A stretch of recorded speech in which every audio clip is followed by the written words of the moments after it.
నమస్కారం. ఈ రోజు మనతో పాటు ఉన్నారు celebrity astrologer and life coach doctor R B Sudha garu. మరి వారితో మాట్లాడి రానున్న 6 మాసాల్లోని ద్వాదశ రాశుల్లోని 12 రాశుల వరకు ఎలా ఉండబోతుంది, అలాగే వారికి ఎటువంటి ఫలితాలు రాబోతున్నాయి అనే వాటి అన్నిటి గురించి అయితే అడిగి తెలుసుకుందాం.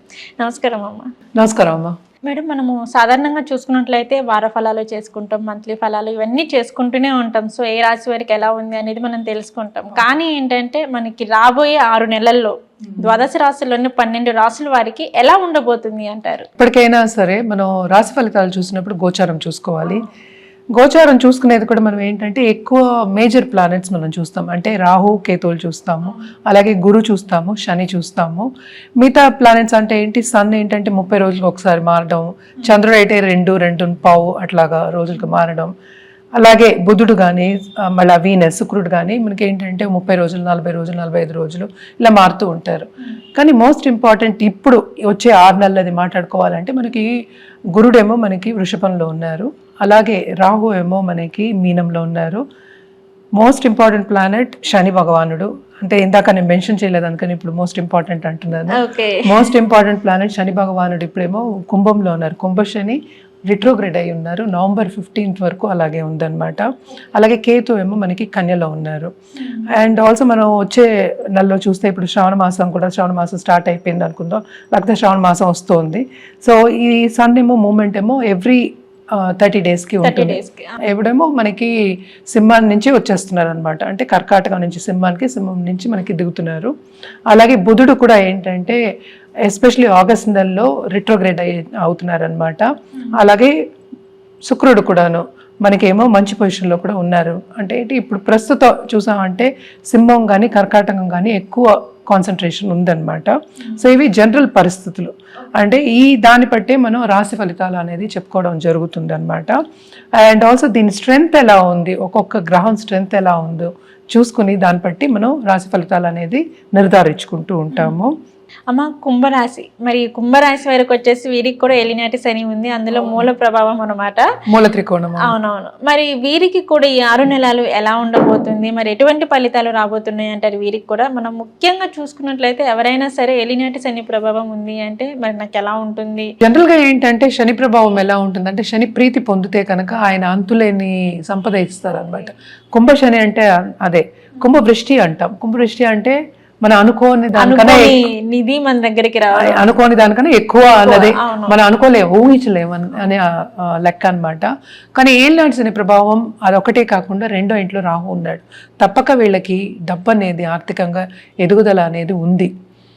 శ్రమ అనేది మనం ఎప్పుడు చెప్తూనే ఉంటాం, చాలా అధికం ఉంటుంది. శనికి ఏంటి ప్రీతి, చేయడం, పని చేయడం అనేది ప్రీతి ఆయనకి ఇష్టం. అంటే ఏంటి, ఫిలాసఫికల్ నేచర్ ఉన్న ఒక గ్రహం అనుకుంటాం మనం. అంటే ఏంటి ఫిలాసఫీ అంటే ఏంటి, అసలు ఏం చేస్తున్నావు నువ్వు, లైఫ్ అంటే ఏంటి, నీ పర్పస్ ఏంటి లైఫ్లో, నువ్వు ఎవరికి ఏం చేస్తున్నావు, ముందుకు సాగుతున్నావు, వెనక్కి వెళ్తున్నావు, ఇవన్నీ నేర్పుతాడు, పాఠాలు నేర్పుతారు. నువ్వు పాఠాలు బాగా నేర్చుకుంటే పాస్ అయినట్టే కదా. సో నువ్వు పాస్ అయితే ఏంటి, నెక్స్ట్ స్టెప్కి వెళ్తావు. నెక్స్ట్ స్టెప్కి వెళ్ళాలి అంటే తప్పక ఏంటంటే లెసన్స్ సరిగా నేర్చుకోవాలి. అంటే ఏంటి ఇక్కడ నేర్చుకోవాల్సింది ఏంటి అంటే ఆర్థికంగా ఎదుగులు కావాలంటే తప్పక శ్రమ పడాలి. శ్రమ అధికమే. అంటే ఏంటి, నేను ట్రై చేయను, ఒకసారి నేను ట్రై చేశాను, రెండోసారి చేయను అంటే ఎలా వస్తుంది అనేది క్వశ్చన్ మార్క్. సో ఒక్కొక్కళ్ళ జాతక రీత్యా ఉంటుంది, ఇండివిజువల్ జాతకం బట్టి మనం ఇవన్నీ చెప్పగలుగుతాం అనమాట. జనరల్గా అయితే అంటే శ్రమ అనేది అధికం. తప్పక ఫైనాన్షియల్ గెయిన్స్ ఉన్నాయి, at the same time financial losses ఉన్నాయి, 2 ఉన్నాయి, బ్యాలెన్స్ అవుతాయి అన్నమాట. ఇక్కడేమో శని ఏమో ఇప్పుడు రిట్రోగ్రేడ్లో ఉన్నారు. సో ఏదైనా వీళ్ళు బాగా పని ముందుకు సాగుతోంది అన్నప్పుడు వీళ్ళకి ఆబ్స్టికల్స్ తప్పక ఉంటాయి, కొన్ని అడ్డంగాలు అనేవి తప్పవు. క్రయ విక్రయాల్లో కూడా వీళ్ళకి కొన్ని లాభాలు ఉంటాయి, పూర్తి లాభాలు వీళ్ళు అనుకున్నది సాధిస్తారు అని చెప్పలేము ఈ 6 నెలల్లో. కానీ తప్పక ఏంటంటే లాభాలు అయితే ఉన్నాయి. సో డబ్బు ఉంటేనే కదా మనం ఖర్చు పెట్టగలము. సో ఖర్చు అనేది కూడా అధికం. సో డబ్బు రాబడి ఉంది, అలాగే వెళ్ళేది కూడా ఉంది, పోబడి కూడా ఉంది అనమాట. అలాగే ఏంటంటే ఫారిన్ ట్రావెల్ అనేది ఎక్కువ కనిపిస్తోంది. ఓకే, విదేశీ ప్రయాణం ఎక్కువ కనిపిస్తోంది. వెళ్తారు తప్పక విదేశీ ప్రయాణం, ఆ టచ్ కూడా వస్తుంది. అలాగే బిజినెస్ పరంగా ట్రావెలింగ్ అనేది ఎక్కువ ఉంటుందన్నమాట. అండ్ ఆల్సో ఏంటంటే శ్రమ పడుతుంది దాంట్లో కూడా. అంటే ఏంటంటే వాళ్ళు నేర్చుకోవడం, మళ్ళీ చేయడం, దానికి శ్రమకి తగిన ఫలితం ఆశించడం అనేది కొంచెం తగ్గించుకోవాలి. అంటే నువ్వు పడిన శ్రమకి మొత్తం ఫలితం వస్తుందని చెప్పలేము, కానీ ఫారిన్ టచ్ అయితే తప్పక ఉంది. ఆన్లైన్ బిజినెస్ చేసేవాళ్ళు, అలాగే ఇంటి నుంచి వర్క్ ఫ్రమ్ హోమ్ చేసే వాళ్ళకి అందరికీ బాగానే ఉంటుంది ఈ 6 నెలలు అని చెప్పుకోవాలన్నమాట.